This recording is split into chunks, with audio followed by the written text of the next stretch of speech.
Hi and welcome to this post. So today I wanted to begin to explore with you some of these ideas around symptom reduction. The goal or aim of being in therapy to begin to actually reduce some of the symptoms that you arrive at therapy with.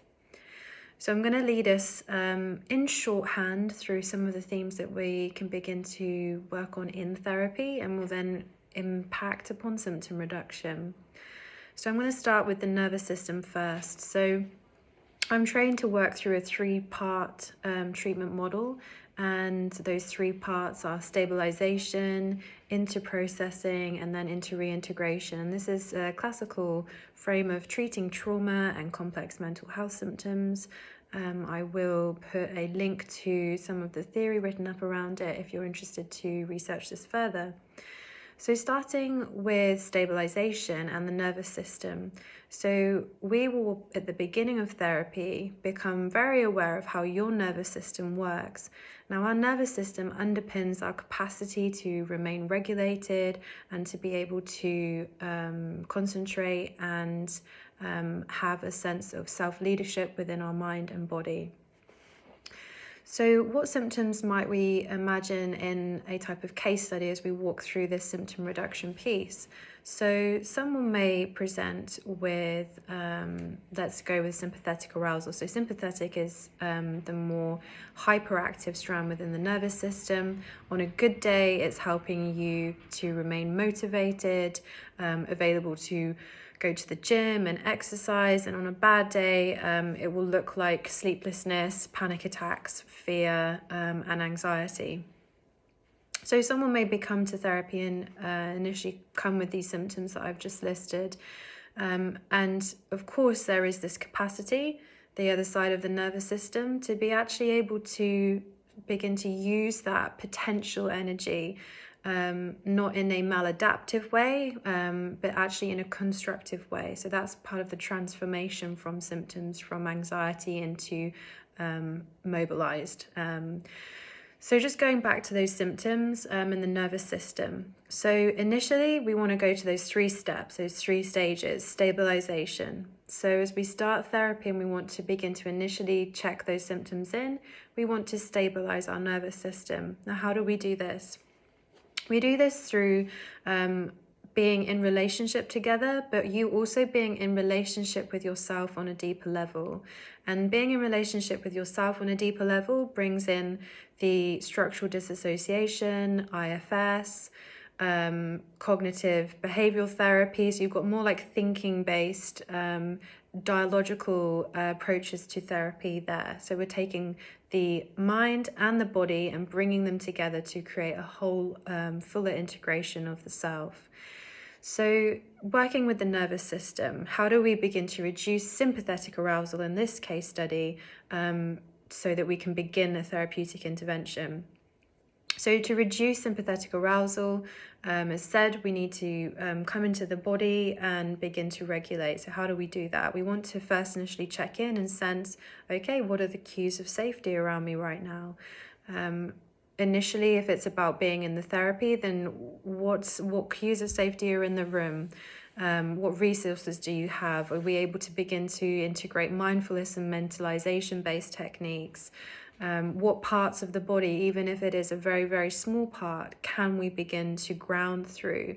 Often when we experience trauma or have complex mental health symptoms, being in the body is so difficult. However, it is the one key that will unlock us from being stuck in those repetitive, maladaptive ways of living. So that's sympathetic arousal in the body. Cues of safety, creating stability within the mind and body is like the key piece before we move into processing, reducing the symptoms in processing, and then into that final stage of reintegration. So how does Polyvagal Theory help us? Well, it begins to encourage us to have a sense of autonomy and ownership of our own body. Often symptoms can feel like they're a little alienating and that they've come from somewhere else, but then they arrive in our body. Now, that coming from somewhere else is where IFS and structural disassociation can really help bring us a more conscious awareness of this. Where's this experience coming from? sense of, why am I anxious? How am I experiencing this anxiety? Why can I not sleep? Why am I always feeling fearful? So IFS enables us to begin to work through a parts model. So we imagine into our multiplicity, so that I am a being, but I have multiple selves. And this can be a little strange to begin with, because we're very used to seeing ourselves just as a one being, and that there is not this multiplicity. In my experience, it really does help a huge amount.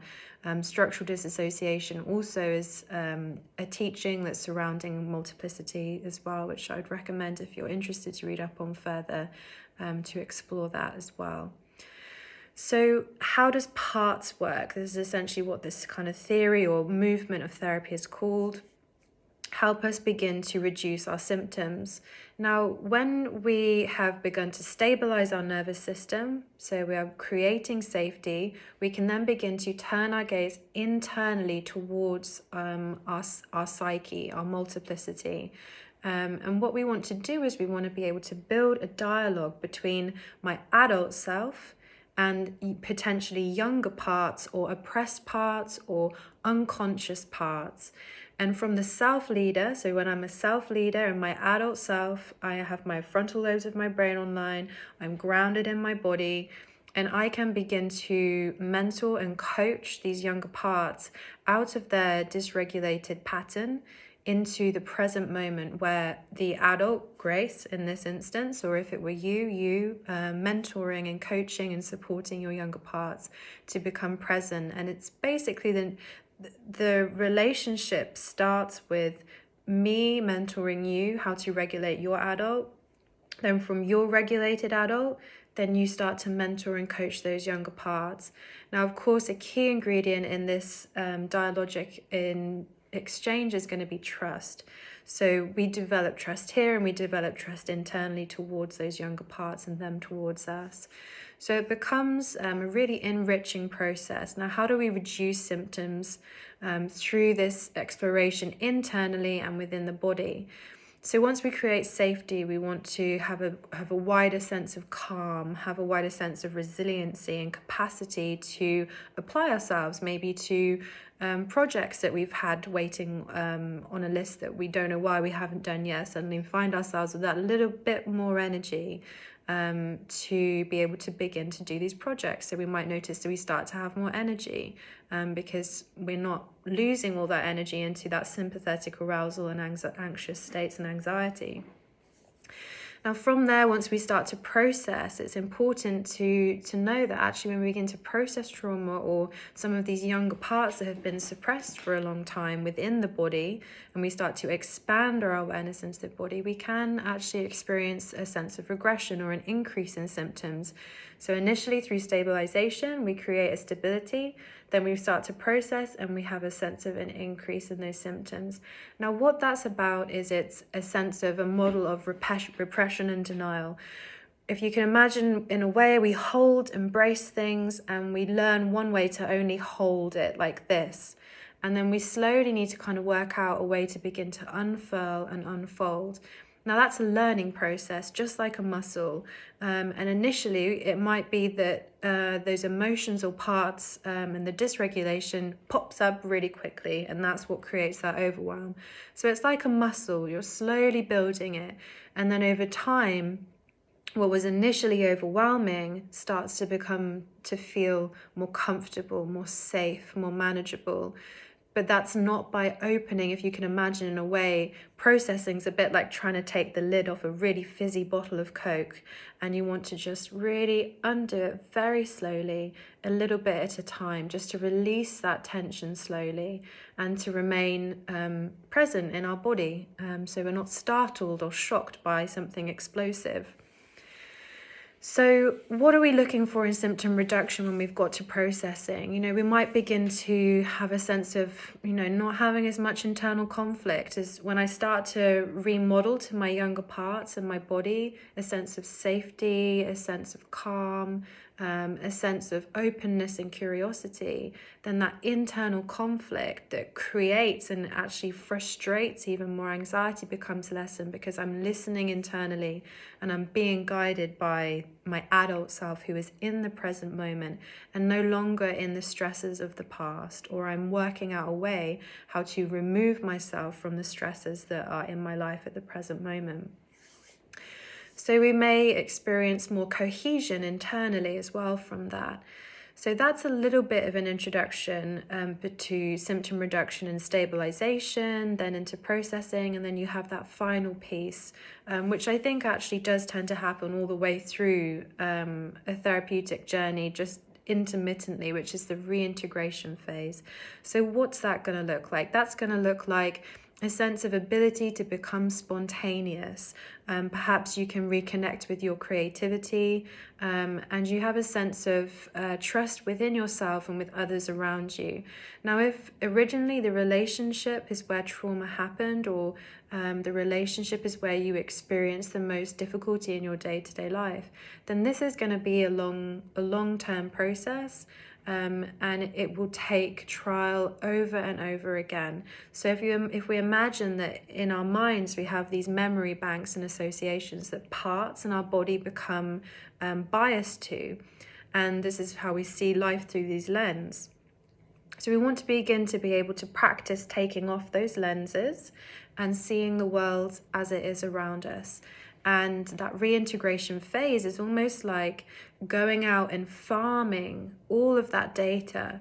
I'm present in my adult self, and I'm letting those younger parts know that this is a cue of safety. I can see fields outside this window. I am in a calm and peaceful environment in my home.